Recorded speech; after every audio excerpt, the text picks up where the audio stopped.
Tamil Nadu government சர்வீஸில் இருக்கக்கூடிய நம்ம எல்லாத்துக்குமே அப்பப்போ ஒரு டவுட் வரும். அதாவது earn leave, medical leave, unearned leave on private affairs, maternity leave. இந்த மாதிரி லீவில் நம்ம போகும்போது அந்த லீவ் பீரியடுக்கான அந்த மாதத்துக்கான சம்பளத்தை நமக்கு வாங்கி கொடுப்பாங்களா, இல்லை அந்த லீவ் பீரியடெல்லாம் முடிஞ்சு டியூட்டியில் ஜாயின் பண்ணதுக்கப்புறம் அந்த லீவை ரெகுலேட் பண்ணி ஆர்டர் ரிசீவ் பண்ணதுக்கப்புறம் அந்த லீவ் பீரியடு அப்புறம் அதன் தொடர்ச்சியாக நம்ம வேலையில் சேர்ந்ததுக்கப்புறம் உண்டான பணிக்காலத்துக்கான சம்பளத்தையும் அப்புறம் தான் வாங்கி கொடுப்பாங்களா அப்படிங்கிற டவுட்டு நம்ம எல்லாத்துக்குமே அப்பப்போ வரும். இதுக்காக நிதித்துறையில் ஒரு ஜிஓ இஷ்யூ பண்ணியிருப்பாங்க. ஜிஓ எம்எஸ் நம்பர் 278 நிதித்துறை நாள் 30/3/1978 அப்படிங்கிற ஒரு ஜிஓவை இஷ்யூ பண்ணியிருக்காங்க. அதில் என்ன சொல்லியிருப்பாங்கன்னா, ஒருத்தர் லீவ் அப்ளை பண்ணியிருந்தாலும் அந்த லீவை ரெகுலேட் பண்ணுறதுக்கு முன்னாடியே நீங்கள் அவருடைய லீவ் பீரியடுக்கான மாத ஊதியத்தை பெற்று வழங்கிவிடலாம் அப்படின்னு சொல்லியிருப்பாங்க. Subject to regularisation of such leave அப்படின்னு அதில் சொல்லியிருப்பாங்க.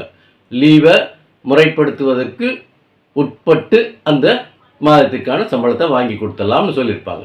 இப்போ இதில் ஒரு சிக்கல் வரும். என்னென்னா, உதாரணத்துக்கு நம்ம பார்க்கலாம்.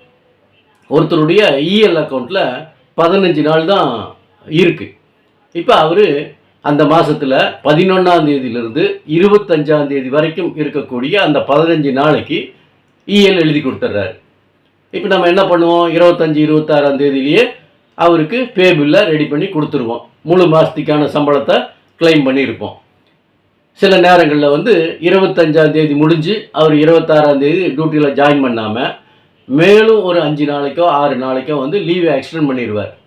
இப்போ அந்த மாதிரி லீவ் எக்ஸ்டெண்ட் பண்ணிவிட்டு அதுக்கப்புறம் டியூட்டியில் ஜாயின் பண்ணும்போது பார்த்தா அவருக்கு ஏற்கனவே அவருடைய இஎல் அக்கௌண்ட்டில் 15 நாள் தான் இருந்திருக்கும். 15 நாள் தான் இஎல்லை நம்ம சேங்ஷன் பண்ண முடியும்.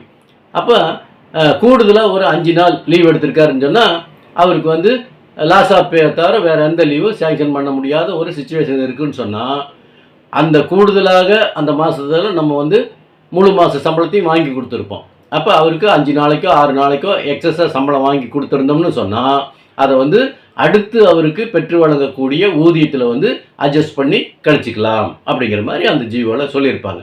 அதனால் ஒருத்தர் லீவில் போயிட்டாரு அப்படிங்கிறதுக்காக அவர் திருப்பி டியூட்டியில் ஜாயின் பண்ணி அந்த லீவை ரெகுலேட் பண்ணி ஆர்டர் ரிசீவ் பண்ணதுக்கப்புறம் தான் அவருக்கு அந்த லீவ் பீரியடு உட்பட மற்ற பணிக்காலங்களுக்கும் சம்பளம் வாங்கி கொடுக்கணும் அப்படின்னு யாராவது நம்ம நினச்சிட்டு இருந்தோம்னா அது தவறு.